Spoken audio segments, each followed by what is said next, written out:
un cantique que vaig fer hi ha temps, vaig composar un cantique à la gloire de Dieu. On écoute les paroles, peut-être le chant ne sera pas bon, mais alors les igual.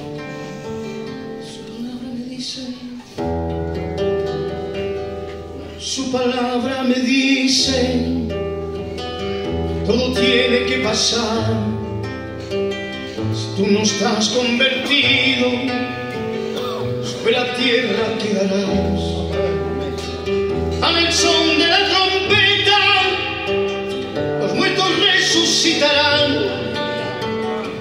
Y nosotros, su iglesia, el cielo nos llevará. Su palabra me dice que todo tiene que pasar. Si tú no estás convertido, sobre la tierra quedarás. Al son de la trompeta, los muertos resucitarán.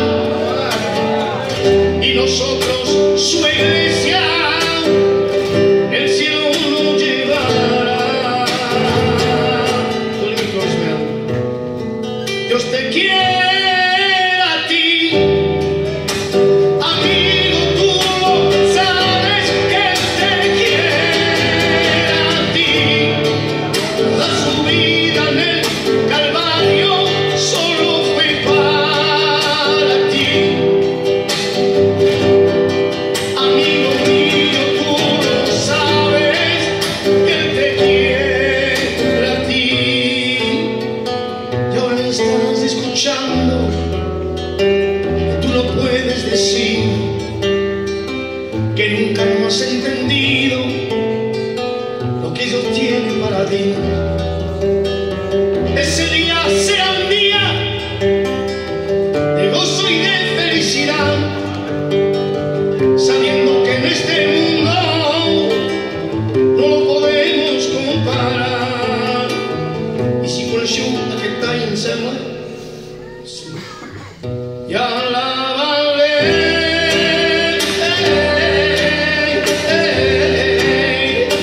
y alabaré,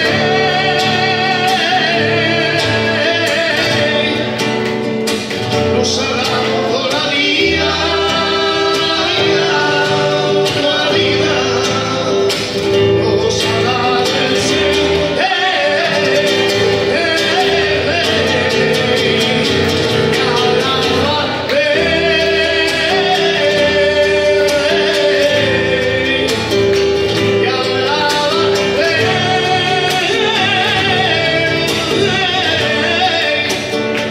Nos ha dado la vida, la vida, la vida, nos ha dado el Señor.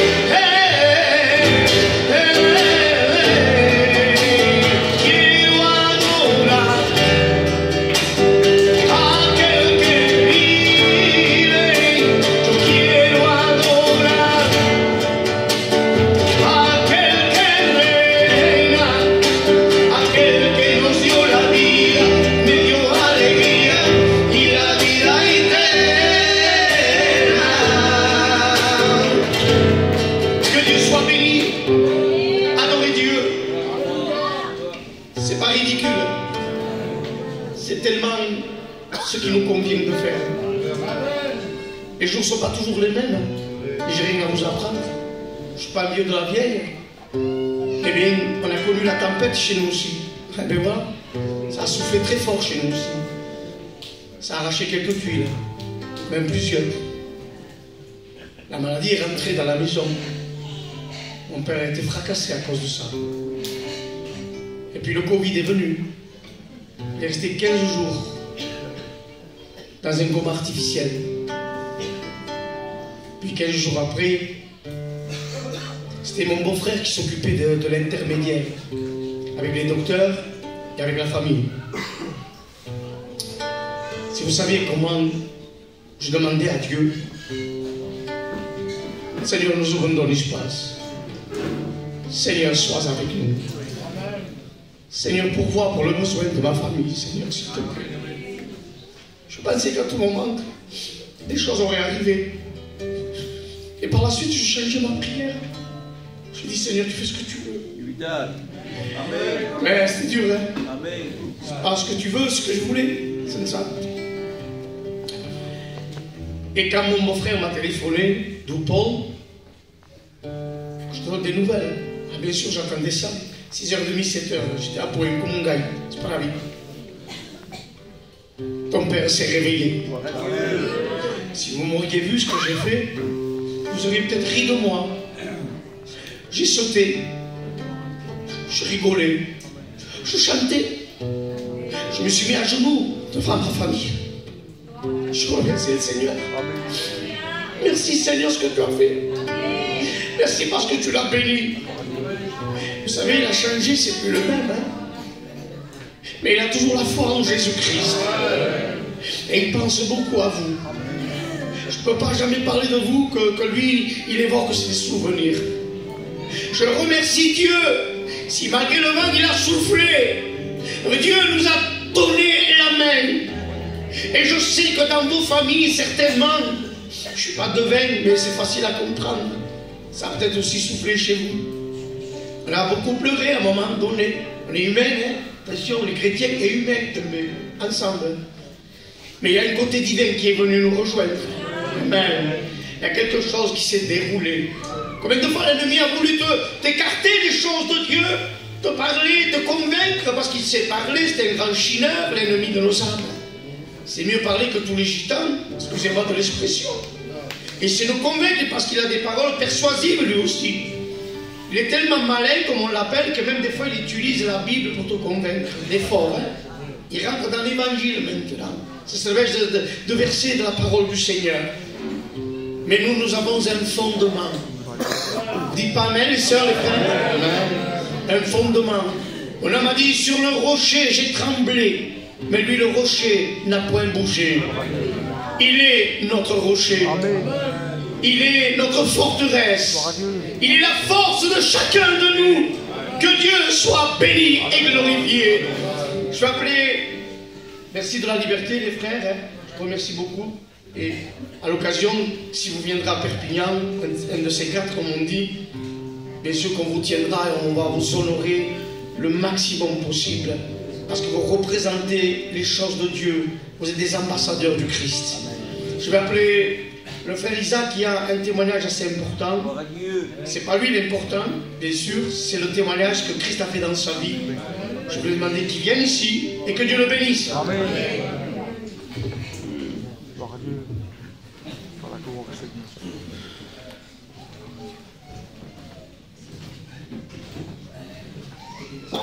Amen.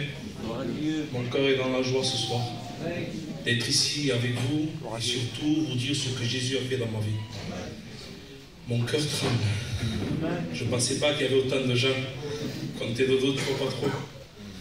Voilà, je voulais simplement vous dire que j'étais un jeune qui n'a pas grandi dans les choses de Dieu.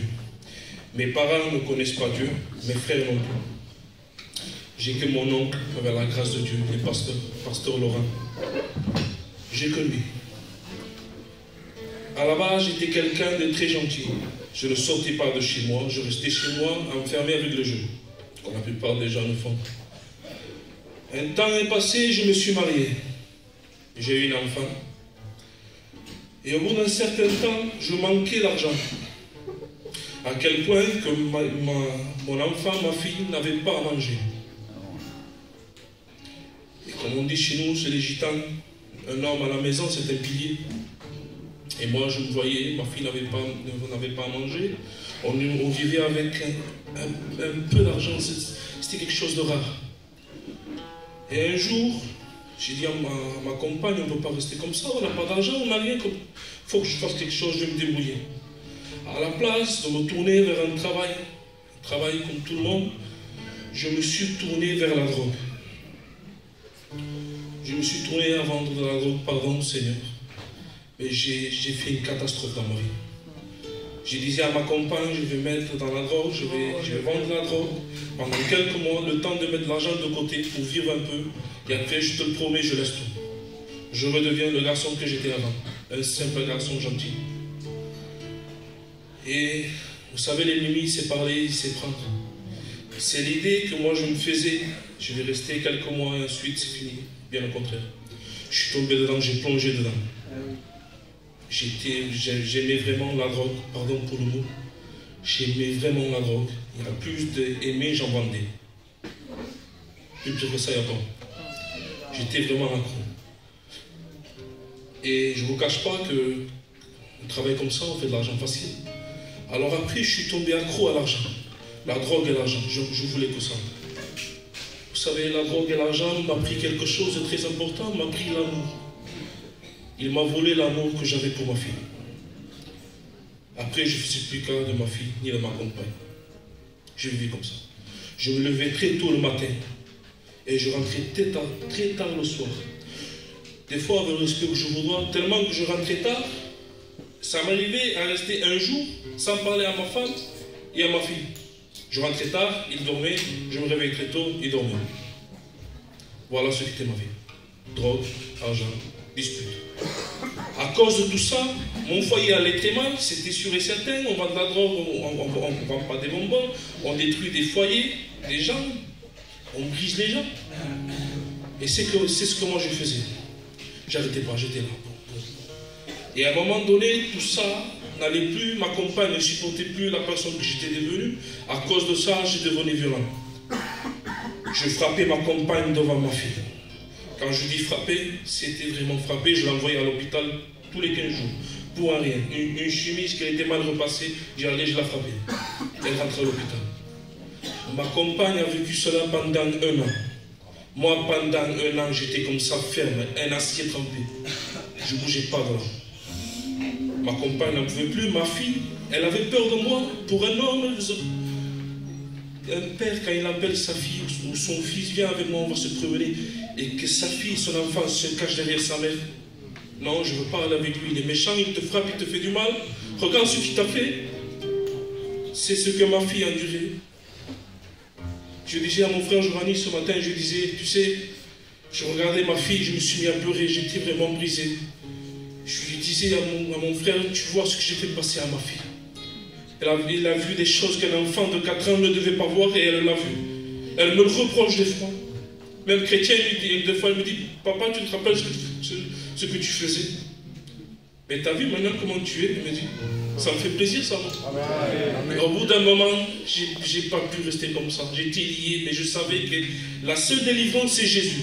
Amen. Peu importe ton péché, peu importe où tu es lié, Jésus est là. Amen. Alors j'ai crié à Dieu. Une simple prière. J'ai dit, Jésus, j'ai besoin de toi.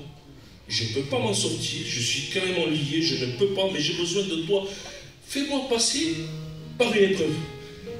Et quand je passerai l'épreuve, je verrai que c'est fait de toi. Alors, il ne s'est pas fait attendre.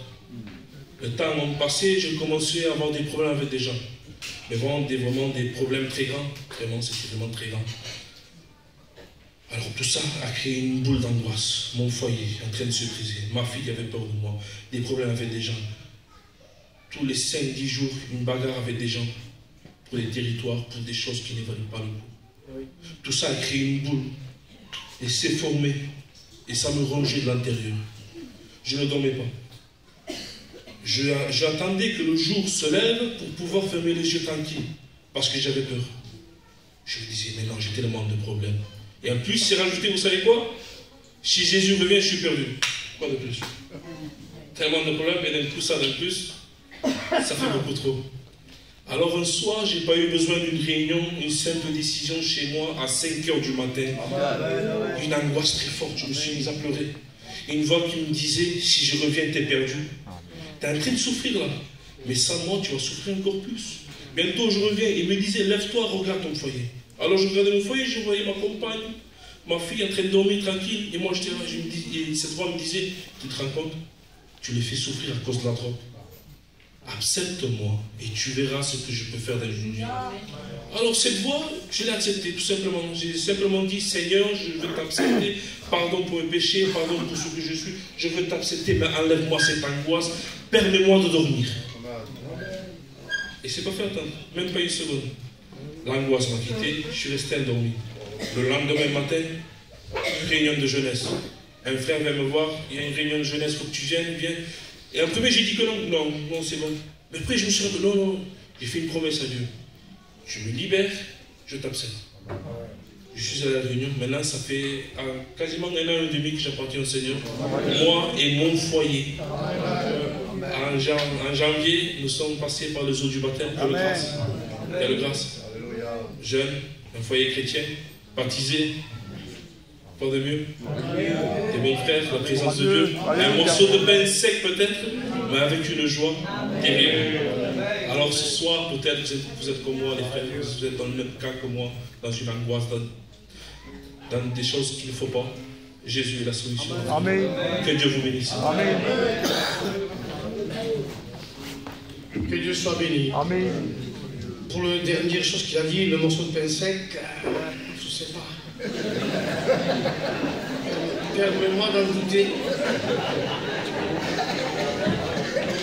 Morceau de pain sec, d'accord. Heureusement que c'est une expression biblique.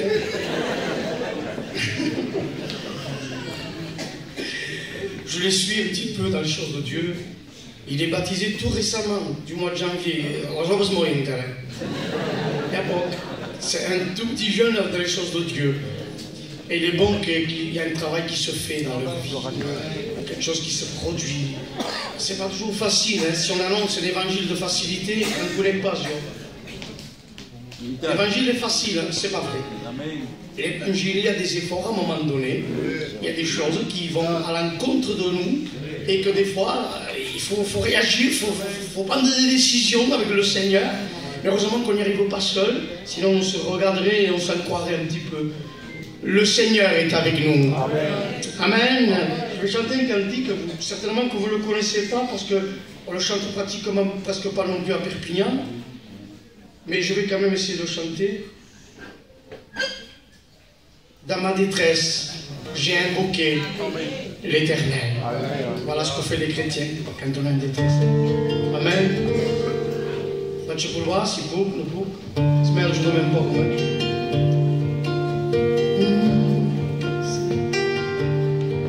Dans ma détresse, j'ai invoqué l'Éternel des armées. À genoux, découragé, je lui ai supplié. Et au travers de ma prière, il est venu m'aider. Il s'est tourné au calvaire pour mes péchés. Je revois sur cette croix ses mains, ses pieds percés.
toute chair, comme une source qui jaillit.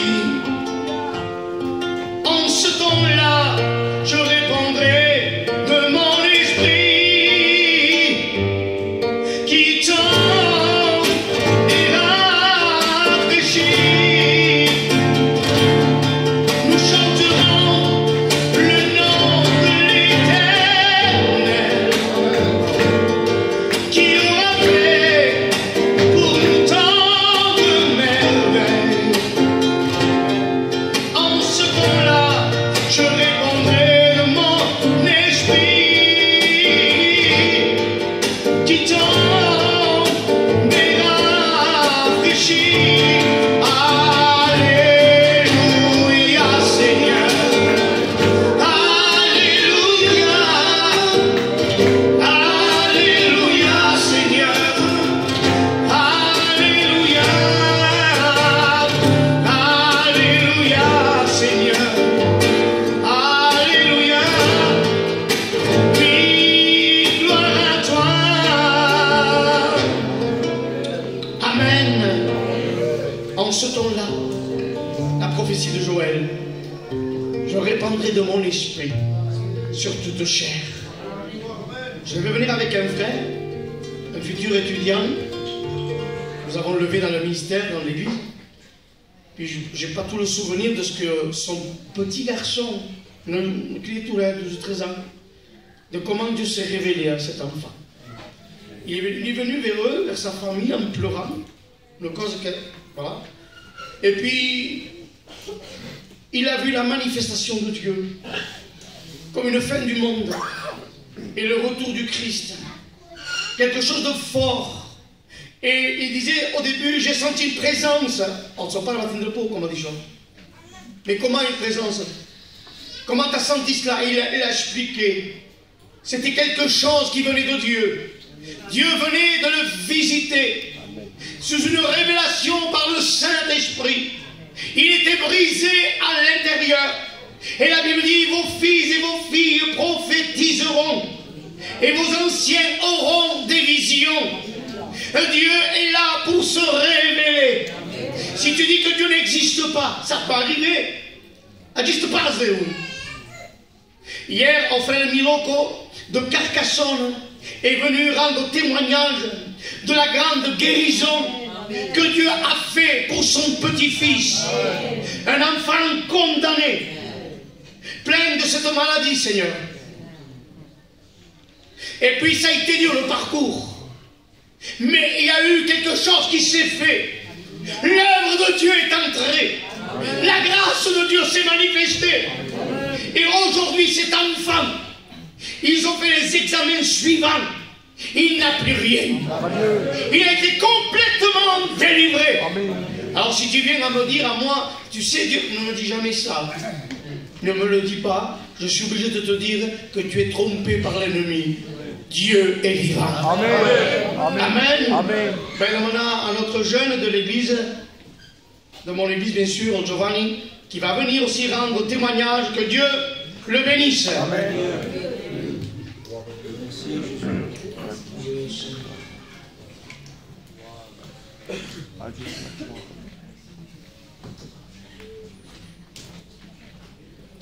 Amen. Amen. Je suis heureux d'être ici parmi vous ce soir. J'étais là et je priais, je sentais la bonne présence de Dieu. Moi aussi, je veux raconter mon témoignage. Vous savez, moi je ne suis pas comme le frère, je n'ai pas un grand témoignage comme ça. Moi je ne faisais rien de mal. Le seul bien que j'avais, c'était la cigarette. Là-bas, chez nous, c'est peu cela. Il y a presque, je peux dire, des enfants de 12 ou 13 ans qui déjà ils vendent de la drogue. Alors moi, à côté d'eux, j'étais gentil, je ne faisais rien de mal. Mais pourtant, si Jésus venait, j'étais perdu par les queues. Et là, j'allais à l'enfer pendant l'éternité. On n'est pas perdu pour les choses mauvaises que nous faisons, que ce soit grand ou petit, mais nous sommes perdus parce que nous ne savons pas accepter Jésus dans nos cœurs. Vous savez, moi j'ai connu l'évangile. Ma grand-mère, ça a été la première femme à Perpignan qui a été baptisée. Mon grand-père, c'était un ancien aussi de chez nous. Ça a été le premier candidat de Perpignan. Et je connaissais l'évangile, mais je ne connaissais pas Jésus. Et un jour, je ne sais pas pourquoi ni comment, tout m'allait bien. J'avais de l'argent, la santé chez moi, il n'y avait rien. Et d'un coup, une angoisse a touché mon cœur. C'était la première fois de ma vie que je sentais une angoisse. Je ne savais pas ce que c'était. Et cela m'étouffait, m'oppressait. Ce besoin m'a poussé de sortir dehors. Je suis allé dans une classe qu'il y a chez nous. Et là, j'ai vu un groupe de frères. Ils ne faisaient rien de spécial. Ils parlaient entre eux. Ils ne chantaient pas, ils ne prêchaient pas, ils ne priaient pas. Ils parlaient.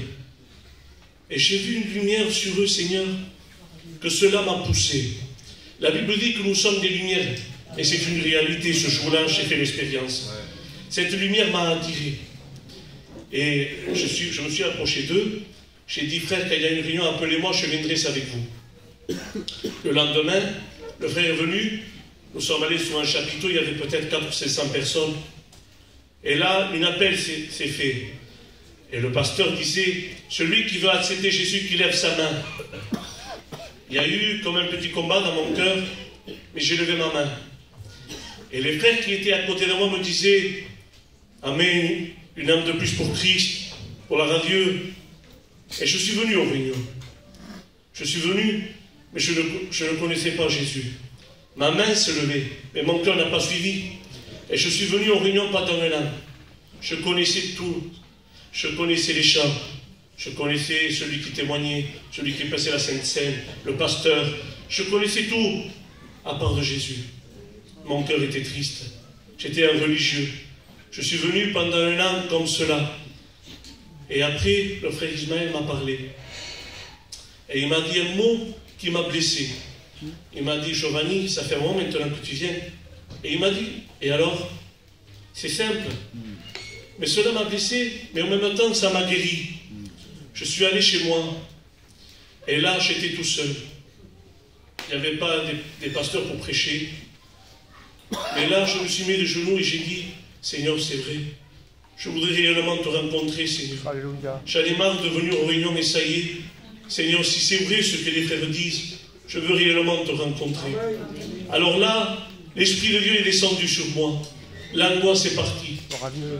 La cigarette que je fumais, le lien, il a disparu. C'est pas la peine de nous. Ça a levé, Dieu m'a enlevé de la cigarette. Et là, j'ai été une nouvelle personne. Je suis venu aux réunions, et là, Seigneur, ça fait 11 ans que je vais à l'église. C'est peu, mais je le suis avec des hauts et des bas. 11 ans de bénédiction, 11 ans de paix. Dieu est bon. Amen. Si ce soir, vous êtes là et des fois vous venez par habitude, parce que quelqu'un vous appelle, cela ne changera rien dans votre vie.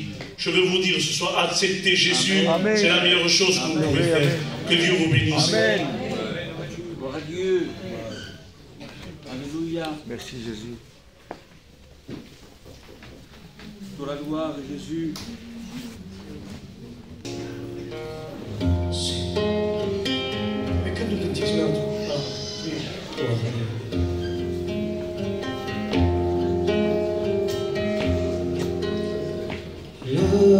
L'apparence, c'est de cacher sa souffrance, de faire croire que tout va bien, alors qu'on doute du lendemain.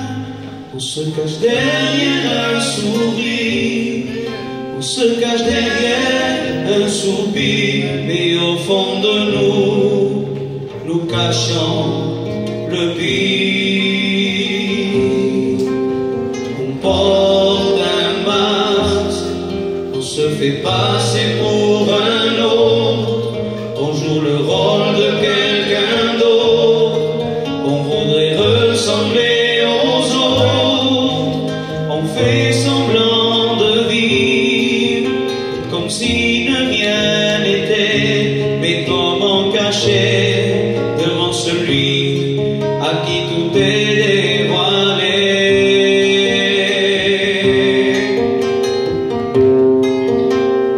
Il t'a vu,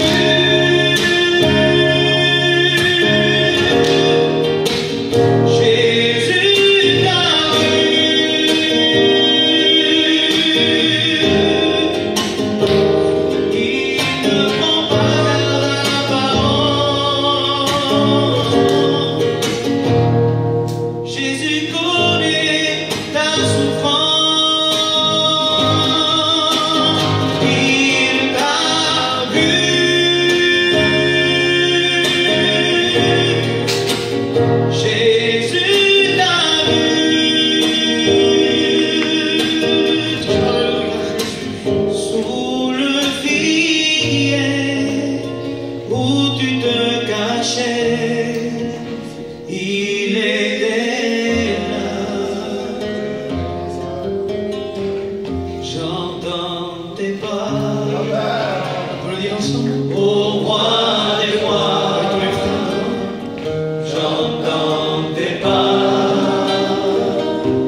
On va le dire tous ensemble.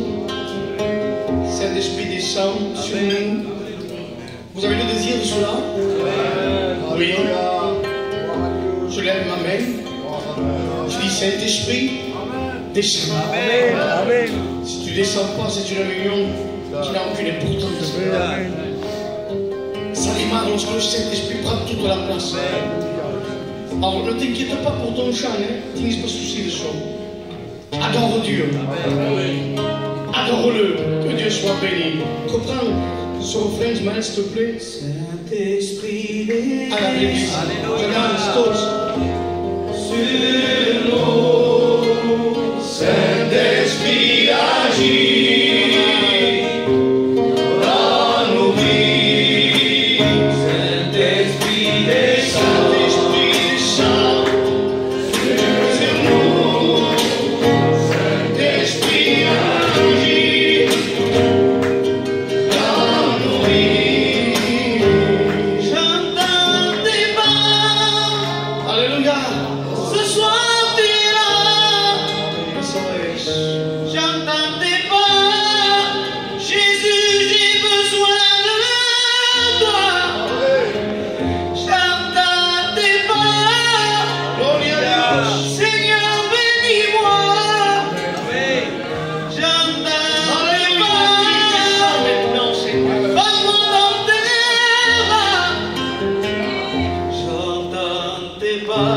Allez, on chante pour le Seigneur. Entière, laisse aussi.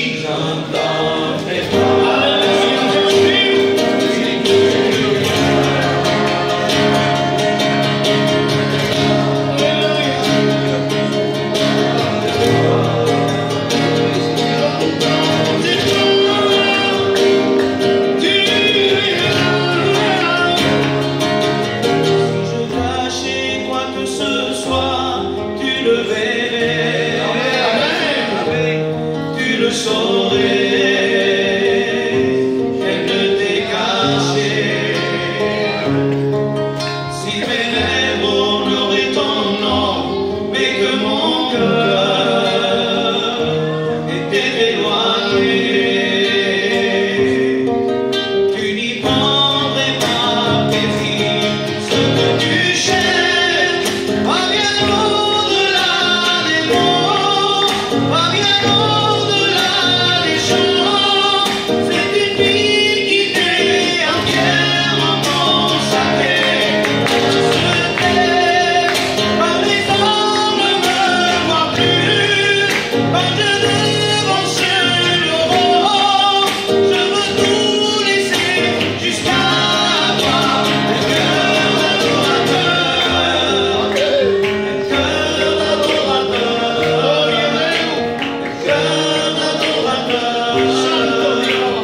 cœur d'adorateur, un cœur qui s'humilie, un cœur qui se prosterne, un cœur qui se repent, un cœur d'adorateur. Dieu soit béni. Que Dieu soit béni. Mais voilà, moi, je suis votre frère Ismaël, un frère en plus. Dans ma maison, quand on parle de Tarascon, c'est très... On m'en a beaucoup parlé. Mon grand-père m'en a beaucoup parlé. C'était notre histoire un peu. Il y en a qui racontent des contes de fées à leurs enfants. Nous, on nous racontait l'histoire du réveil à Tarascon. Mon grand-père me faisait asseoir sur ses genoux, me disait ce qui s'était passé, comment il était arrivé ici un jour de pluie. Et quand je me suis converti, ça m'a intéressé plus cette histoire après. Et la première question que je lui ai dit, il m'a dit, pas, est-ce que Dieu te va parler à Panaya? Il m'a dit non. Il dit, tu t'es engagé à aller là-bas, sans voiture? Tu as fait déménager ta femme, enfin, il va dire ta femme, não compreneu? La mamà, se fez desbanjar la mamà, vas agafar lá uns dias, o meu pare, e vas anar allà així. No, Ismael, Dieu m'a parlé, mais pas comme toi tu le penses. Dieu, j'ai pas vu d'ange, ni de buisson ardent. Dieu m'avait déjà parlé, il m'avait dit, allez.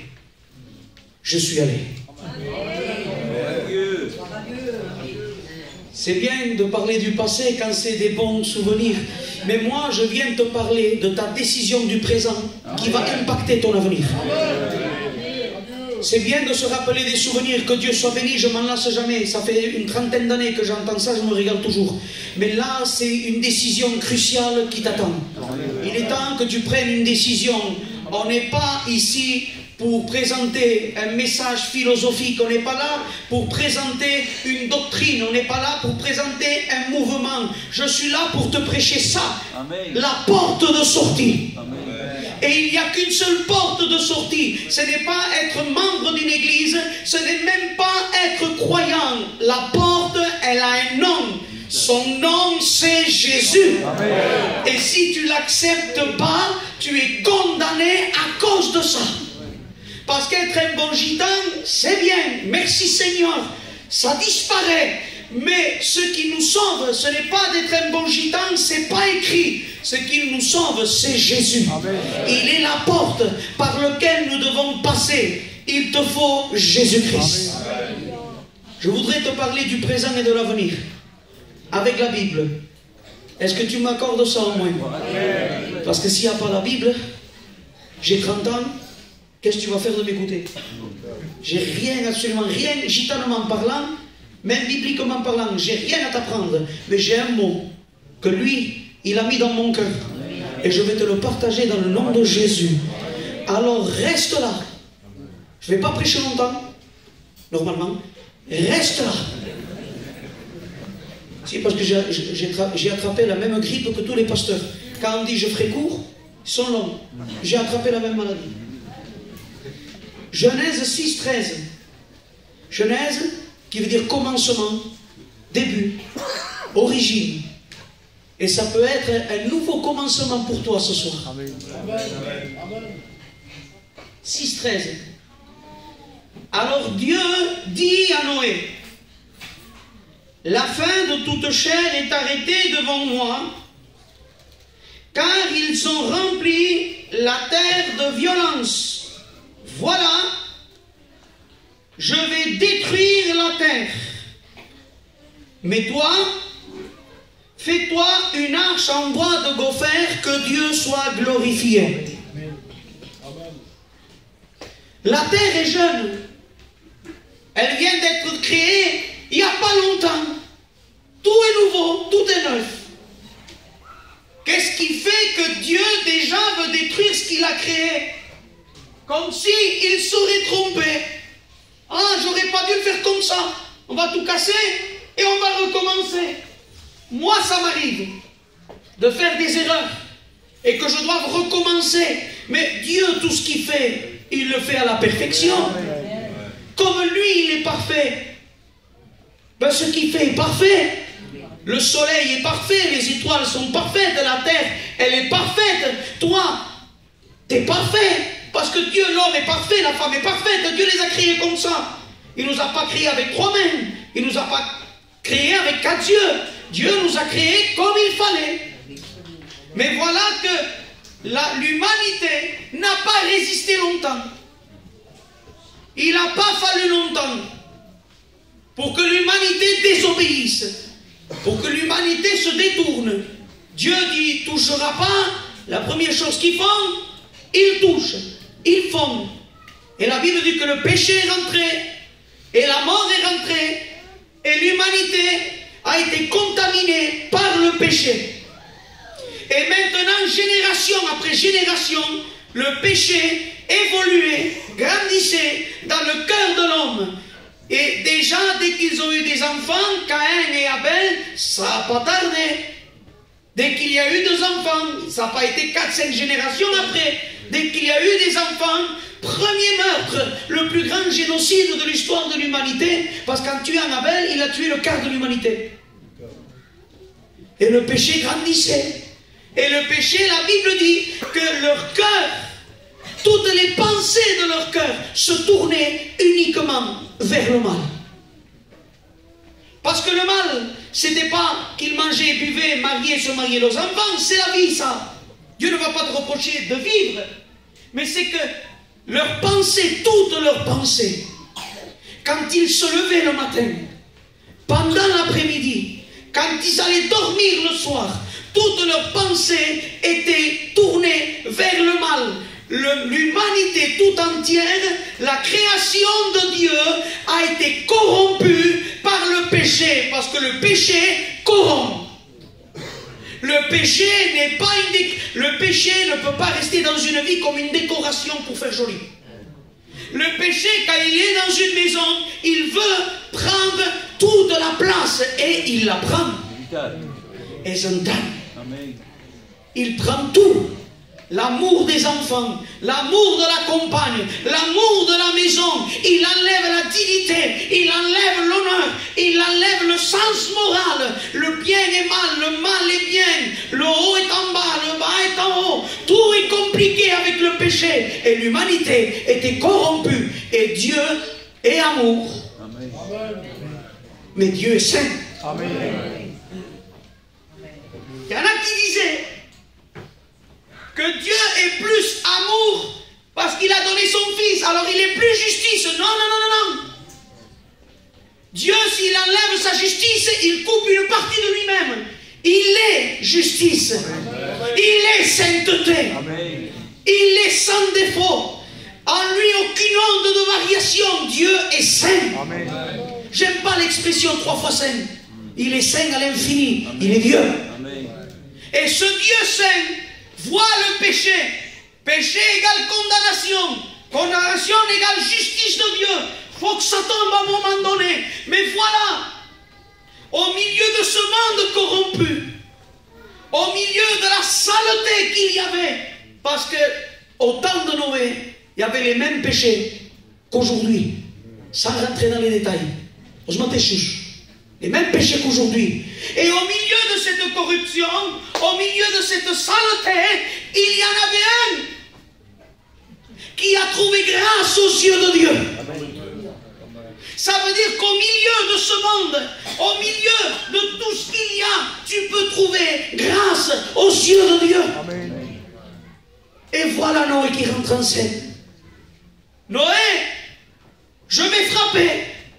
Ma sainteté m'oblige à frapper. Mais mon amour m'oblige à donner une porte de sortie. Fais-toi une arche. Mais tu crois que Noé savait ce que c'était? Il ne savait pas. Une arche. Il ne savait pas, Noé. Et Dieu, lui, je vais te donner le plan. Et toi, suis-le aveuglément, c'est la foi. Il y en a qui veulent comprendre Dieu. Et ils posent des centaines de milliers de questions et ils ne sont pas convertis. Arrête de te poser des questions qui ne te servent à rien. Il n'y a qu'une question qu'il faut que tu te poses. Qu'est-ce que je dois faire pour être sauvé? Ça, c'est la bonne question. On a un païen chez nous. Un païen, hein? Il a fait une étude biblique, il me l'a montré. Et moi, j'avais envie de lui dire, ton étude, tu vas te la mener en enfer. Mais quand tu dans mon coach. On se pose des questions inutiles. La seule question, comment dois-je faire pour avoir la vie éternelle? Et Noé, par la foi, et dit, je vais te donner les matériaux. Tu auras du bois, un marteau et des clous. Et Noé commence à bâtir. La construction est en marche. Je ne sais pas s'il y a des maçons au milieu de nous. La construction est en marche. Donc imagine-toi, jamais il n'a plu. Jamais de tempête. Et qu'un gitan, sur une place de chez vous, commence à construire un bateau. C'est quoi ta réaction? Tu vas aller le trouver automatiquement. Il lui dit, que fasse? Et quand les gens s'approchaient de Noé pour lui demander que fasse, il y a un bruit qui retentissait. Il y a un son qu'on entendait quand on s'approchait de Noé. C'était ça. C'était le bruit d'un marteau en train de planter des clous. Noé ne s'apercevait pas, il était en train de prêcher la croix. Parce qu'il n'y a qu'un seul message. Il Il n'y a qu'un seul message. C'est la prédication de la croix. Et Noé prêchait la croix sans s'apercevoir. Il plantait son clou, lui. Il prophétisait ce qui allait se passer plus tard. Et Noé, quand on s'approchait de lui et qu'on lui disait, il changeait de message. Et il parlait de l'avenir en disant, bientôt, la terre sera détruite. Bientôt, l'humanité sera rasée. Le péché a causé la perte de l'humanité. Et Dieu va devoir frapper. Et les gens disaient de Noé, il est fou. Combien de fois j'ai entendu, depuis le temps que vous dites que Jésus revient, il s'empêche qui. Et j'imagine, moi, laissez-moi imaginer, j'ai le droit, tant que je reste biblique, que quand l'arche était construite, un étage, 2, 3 étages, les compartiments étaient faits, 300 coudées, 50 coudées, je l'ai marqué, mais c'est pas important ça. Donc quand tout était fait, la porte, la fenêtre de 50 cm était là, tu crois qu'il n'y en a pas qui rentraient pour voir comment c'était fait? Il rentrait dedans et dire, oui, et je me fais ce que fait que Noé. Avec qui t'as fait ça, Noé? Avec ma maison. Eh oui, Noé a commencé par le principal. Il a commencé à évangéliser sa maison. Parce que quand ça me sert d'aller en Inde ou en Russie, si mon frère à moi, il n'est pas sauvé, ben, sois évangéliste sur ton palier. Et après, tu seras évangéliste dehors. Donc Noé a commencé par le principal, il ne s'est pas trompé. Sa maison était dans l'arche. Sa maison était dans l'arche, que Dieu soit béni. Amen. Et il visitait, je me fais d'ailleurs que ce fait. Et là, qu'est-ce que tu vas mettre là? Là, on mettra les animaux. Et là, ce sera pour la nourriture. Nous, on vivra en haut. Et je vois pour. Et il repartait. Combien de fois tu es venu aux réunions? Tu es rentré. On t'a dit. Tu as entendu la vérité. On t'a dit que le salaire du péché, c'est la mort. On t'a dit que l'âme qui pêche est celle qui mourra. On t'a prêché le sang de Jésus. Vous avez des anciens ici qui vous ont prêché la vérité pure. Sans contrefaçon, sans compromis. Vous avez ici été évangélisé par un vrai évangile comme nous à Perpignan. Vous avez étendu la vérité. Tu es rentré, mais tu es reparti en disant, est-ce beau? Mais a dit, c'est beau, une réunion ne sauve pas. Aimer une réunion ne sauve pas. C'est la pire réaction que tu peux avoir à dire, je me suis régalé. Parce qu'en réalité, un pécheur qui rentre dans une réunion ne doit pas se régaler. Il doit se sentir tourmenté par ce qui est dit. Parce qu'on parle de salut, on parle d'enfer, on parle de condamnation. Et si tu ne te repens pas, l'enfer, il est pour toi. Condamnation éternelle.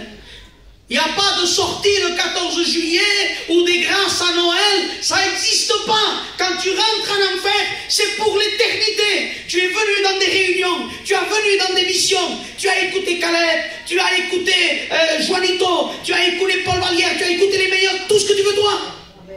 Mais tu n'as rien décidé. C'est comme un jour ou une semaine devant la mairie. Donc, on dit à un garçon, bon jeune homme, voulez-vous épouser cette femme, un tel? Lui dit oui de suite. Pose la question à elle maintenant. Jeune fille, voilà, un tel, voulez-vous épouser monsieur un tel et un tel? Elle dit ni oui, ni non, elle se retourne et elle s'en va. La famille dans la honte totale. La maman, les tantes la suivaient pour la gronder. Et quand ils ont réussi à l'attraper, ils lui ont dit, pourquoi tu n'as pas dit oui? La honte que tu nous as fait passer devant la famille du garçon. Et elle, tu sais ce qu'elle a répondu? Mais j'ai pas dit non. Oui, mais ma fille, parce que tu n'as pas dit oui, parce que tu n'as pas dit non, tu as dit non. Parce que de veieu, de warem, de pauvrets, ça ne change pas une vie. Il n'y a pas de demi-sauvé. Dieu ne va pas te casser par le milieu, te mettre une partie en enfer et une partie au ciel. Dieu n'est pas partageur. Il ne regarde pas ce partageur. Lui, il te veut que pour lui. Et Dieu, s'il te sauve totalement. Amen. Mais si tu es perdu, tu seras perdu totalement. C'est pour ça que c'est important, de maintenant qu'on a le temps, de prendre une vraie décision. L'arche est faite. C'est fini. Les tout est mis en place. Dieu donne les mesures pour la hauteur. Il donne les mesures pour la largeur.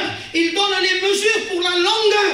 Même pour une fenêtre, il donne la mesure. Il y a pour une chose qu'il n'a pas donné de mesure, la porte. Parce que le salut n'a pas de limite. Le salut n'est pas fermé par une mesure. Quiconque se repent véritablement, peu importe ce qu'il a fait, peu importe ce qu'il a dit, peu importe ce qu'il a pensé, si tu te repens, le ciel est pour toi. Parce que le sang de Jésus n'est pas raciste. Le sang de Jésus ne fait de distinction aucune. Peu importe comment tu viens, si tu te repens, il change ta vie. Laisse un temps. Dieu donne une prolongation. 7 jours. T'imagines que des animaux, toute espèce d'animaux, toute espèce, c'est toute espèce, lions, tigres, éléphants, des escargots, des fourmis, des papillons, des vers de terre, des araignées.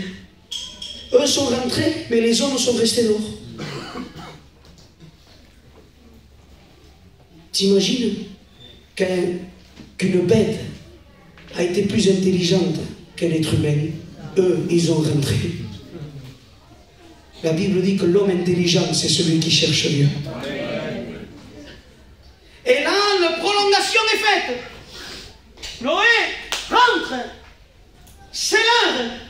Je ne peux pas rajouter 5 minutes de plus pour lui qui ne veut pas. Ça y est. Et la Bible dit, Dieu lui-même, c'est pas Noé, Dieu lui-même a fermé la porte de l'arche. Et ce que Dieu ferme, personne ne peut l'ouvrir. Comme ce que Dieu ouvre, personne ne peut le fermer. Parce que nous, si Dieu veut ouvrir la porte à quelqu'un, nous, on n'est personne pour dire non. On n'a pas le droit de refuser le salut à quiconque, parce que Dieu a ouvert une porte. Mais un jour, Dieu la fermera. La grâce a une date d'expiration. Il y a un moment donné, la porte va être fermée. Et Dieu lui-même ferma la porte. Donc moi j'image, tu vas me dire j'image beaucoup, mais c'est la seule manière que j'ai de comprendre. Quand celui qui était dans un champ, qui était en train de travailler, et qui a senti la première goutte de pluie lui tomber dessus, à qui tu crois qu'il a pensé? Quand la pluie a commencé à tomber, que les nuages ont commencé à remplir le ciel et que les tonnerres ont éclaté, ils ont dit, l'autre, il avait raison. Il a laissé son champ, tout ce qui lui rapportait. Il a laissé tout ce qui faisait sa vie, tout ce qui lui permettait de vivre. Il le laisse, il court à sa maison, il prend sa femme, ses enfants par la main et il va aller dans l'arche maintenant. Mais quand il arrive, l'arche est fermée. Noé, ouvre! Noé, ouvre-nous! Pas pour nous, mais au moins les enfants, Noé! T'imagines Noé à l'intérieur, le cœur brisé, en disant, je voudrais ouvrir, mais c'est pas moi qui ai fermé. C'est Dieu qui a fermé la porte.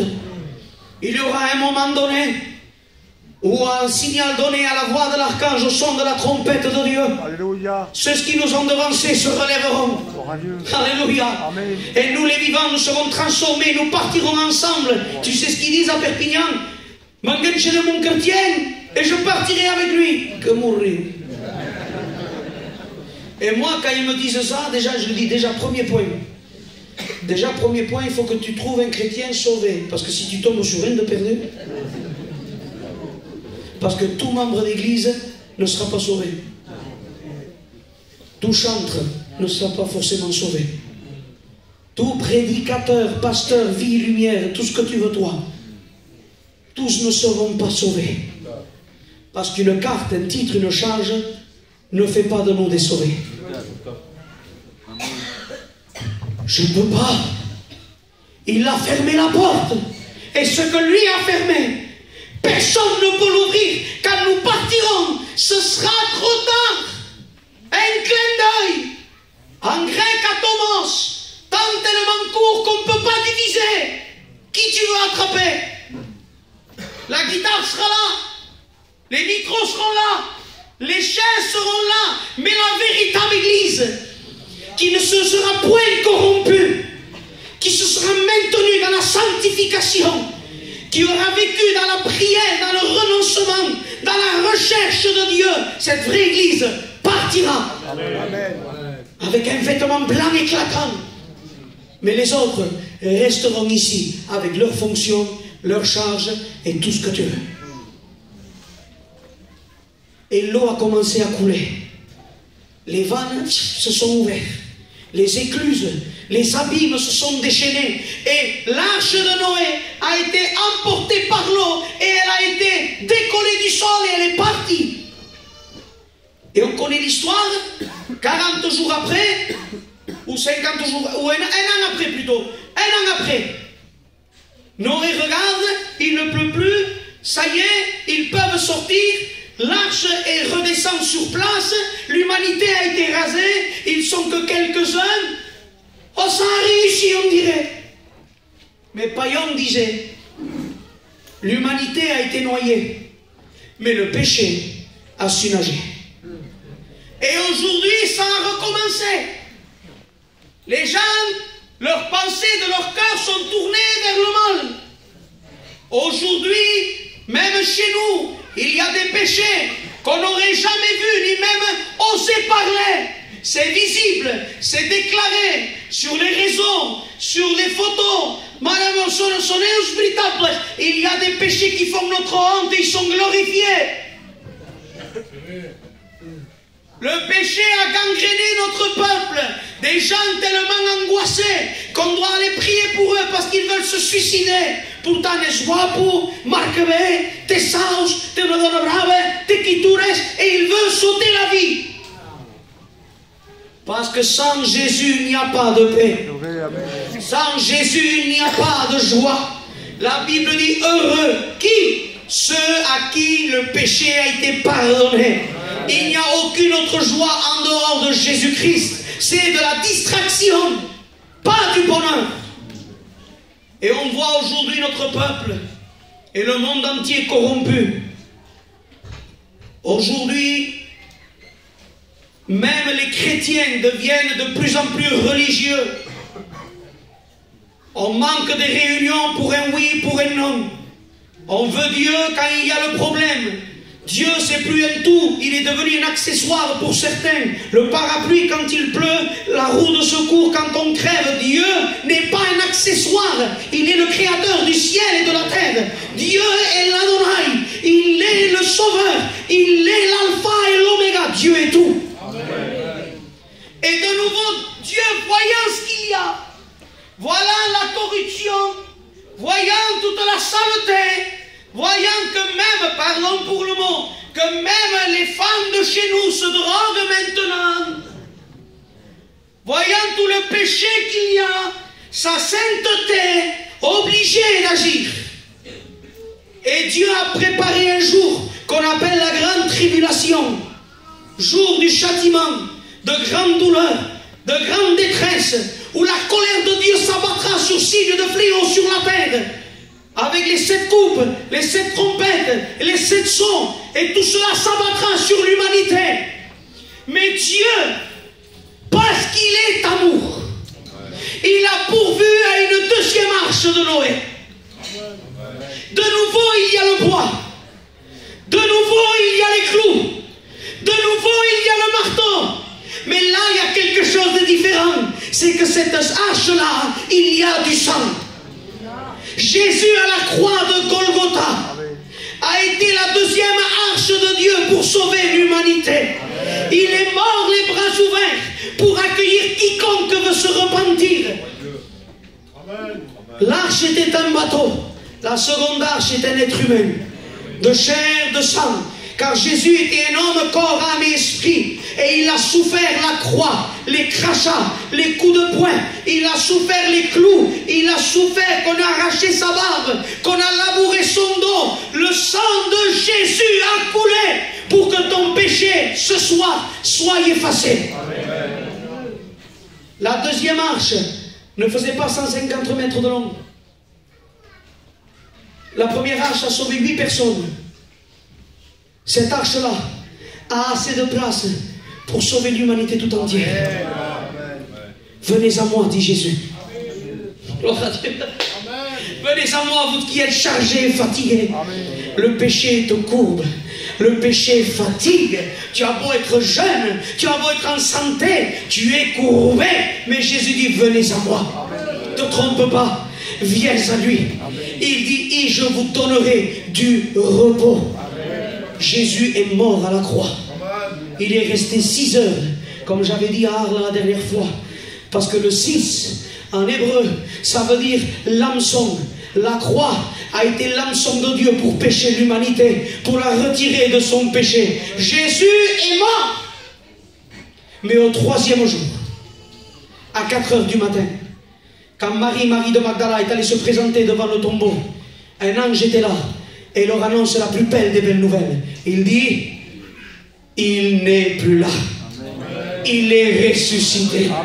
Le sang de Jésus purifie de tout péché. Si tu te repens, si tu laisses le Saint-Esprit te convaincre de péché, de justice et de jugement, il y a quelque chose qui va s'opérer en toi. C'est que tu es rentré coupable, mais tu peux repartir de ce lieu innocent.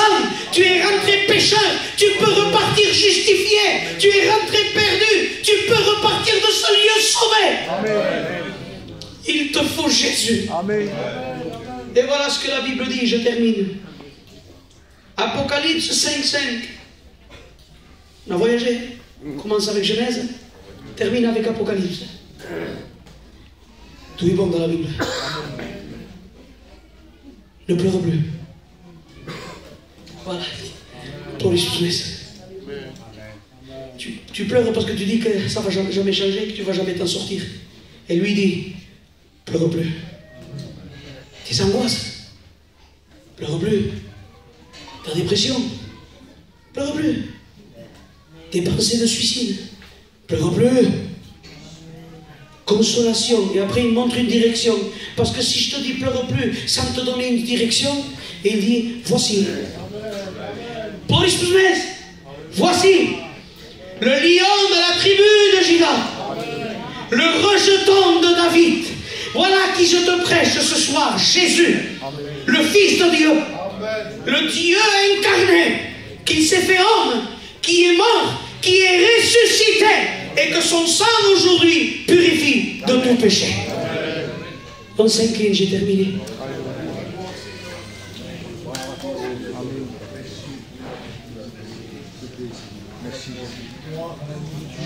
Je ne sais plus prêcher autre chose. J'arrive plus. Parce que le peuple n'en a plus besoin. Aujourd'hui, on cherche la note. Voyons ce qu'il a dit, qu'on n'a jamais entendu. Non, non, non. Tu n'as pas besoin de choses que tu n'as jamais entendues. Tu as besoin de quelque chose que tu as entendu, mais que tu as oublié. Tu as oublié que Jésus seul est capable. Jésus pardonne des péchés. Il brise les liens. Il met la paix là où la tempête est déchaînée. Alors maintenant, il s'agit de prendre une décision. Ce Jésus que je t'ai prêché, est-ce que tu le veux dans ta vie? Si tu le veux, là où tu es, dans ton cœur, repens-toi. Amen. Dis-lui, Seigneur, je viens devant toi tel que je suis. Aie pitié de moi. Jésus attend ton cri.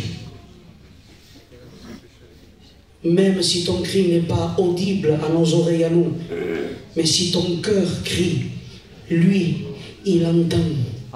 Il n'est pas trop tôt pour se convertir. Je me suis converti à 14 ans, en 2005. J'en ai 32 aujourd'hui. Dieu a fait de moi son serviteur. Mais même si ça n'aurait pas été ça, je suis sauvé par grâce. T'es pas trop tard même pour se convertir. J'en ai fait trop, c'est trop tard. Je suis vieux maintenant, je fais rien. T'as besoin. T'as besoin. Il n'y a pas de limite d'âge en enfer. Et il n'y en a pas dans le ciel non plus. Faut te repentir. Je vais demander à mon frère qui chante une louange. Et après quoi on va faire un appel pour les malades. Parce que j'ai un Dieu qui guérit.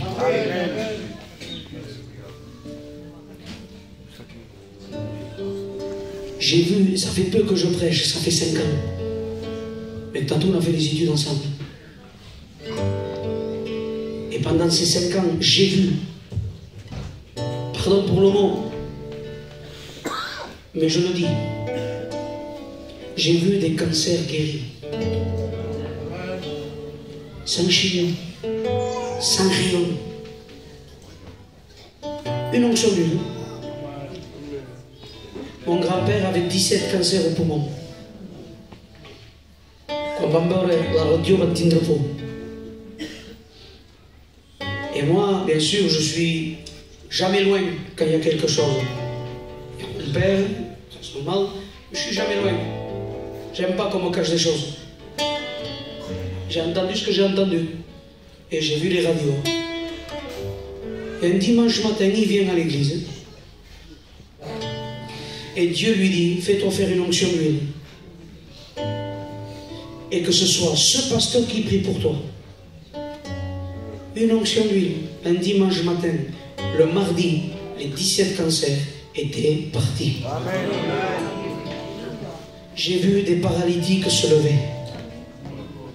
J'ai vu Dieu opérer des guérisons en priant par le téléphone. Une fois, un frère me vient, il était paralysé, sa femme était paralysée. Je ne me souviens plus pourquoi. Je terminais de prêcher, ce que celui qui a des oreilles pour entendre, entendre. Et il me dit, Ismaël, il faudrait que tu pries pour ma femme, elle est paralysée. Ichon. Dis qu'elle est où? Elle n'est pas là. Et dans mon cœur, je dis, comment je fais? Et Dieu me dit, c'est mon expérience. Je ne vais pas le faire tous les 10 jours, mais ça a été mon expérience sur le moment. Dieu me dit, l'homme et la femme formeront une seule personne, prie pour lui, moi je vais à la maison, je guéris à elle. Il dit, Seigneur, les anciens, et Dieu me dit, caille, te dis de pregar, prêle. J'ai dit, Seigneur, selon ta parole. Il dit, frère, viens, Dieu m'a dit ça, on va le faire comme ça, assis-toi. Et je lui ai imposé les mains comme si c'était lui le paralysé. Quand il est rentré chez lui, sa femme était debout en train de préparer le manger. Amen. Jésus guérit. Il libère des angoisses, de la dépression. Je faisais des réunions en prison, j'ai vu des gens arriver avec des bleus autour du cou. Vous savez ce que ça signifie? Esprit de suicide, tentant de se couper les veines à cause des angoisses d'être enfermé. Mais dans la prison, Jésus n'est pas limité par des barreaux. Ils ont été délivrés de leurs pensées de suicide. Et certains aujourd'hui, on les a baptisés dans la prison, ce sont des chrétiens. Et voilà le mot qu'ils ont dit le jour de leur baptême. Je préfère rester le restant de ma vie en prison avec Christ que ressortir sans lui. Je veux mourir en prison avec lui qu'être dehors sans lui. Parce qu'on est plus libre avec Jésus en prison que dehors sans lui. J'ai vu des sourds entendre. J'ai vu Dieu opérer des miracles par la prière de la foi. Alors si tu es malade, j'ai vu des petits couples qui ne pouvaient pas avoir de petits. Ça, c'est une douleur que je comprends. Parce que ça fait 11 ans que je suis marié. Que Dieu me la bénisse. Je me suis porté 11 ans. Elle est forte. Et on n'a pas de petits. Mais ça m'est arrivé de prier pour un couple qu'eux non plus n'avaient pas. Et tu sais quoi? Dieu m'a donné un petit. Le médecin disait, fini, pensez à adopter. Oui, mais la Bible dit, Dieu parle et la stérile enfante. Le médecin parle, il te fait adopter. Lui, il parle, la stérile enfant. Champion. Et Dieu, au moment où je priais, c'était la fille du pasteur Laurent, dans la secours germane de Lisa. Et Dieu me dit, dis-lui que si elle se repent, qu'elle se convertit, je lui donnerai ce qu'elle veut, mais ce sera un fils. Dis-moi, la première fois que Dieu m'a parlé comme ça. Les anciens, vous avez fait des expériences une après l'autre. Moi, tout ce que vous c'est ancien, moi je découvre, moi. J'y rentre là. Va dire à quelqu'un, ce sera un fils. Et ça me prenait là. Et je lui dis mot pour mot, sans un mot de plus, ce que Dieu m'a dit. Il dit, Salomé, Dieu m'a dit qu'il veut ta vie en premier. Et après, il va te donner un fils. Et ce que Dieu dit, Samuel l'a compris. Elle a un petit garçon en pleine santé. Quand Dieu parle à la stérile enfante. Donc s'il y a des malades au milieu de nous, lève ta main. On va prier pour toi. Et lui va agir. Une main s'est levée. J'aime pas quand certains disent 2 mains, 3 mains. Que Dieu soit béni.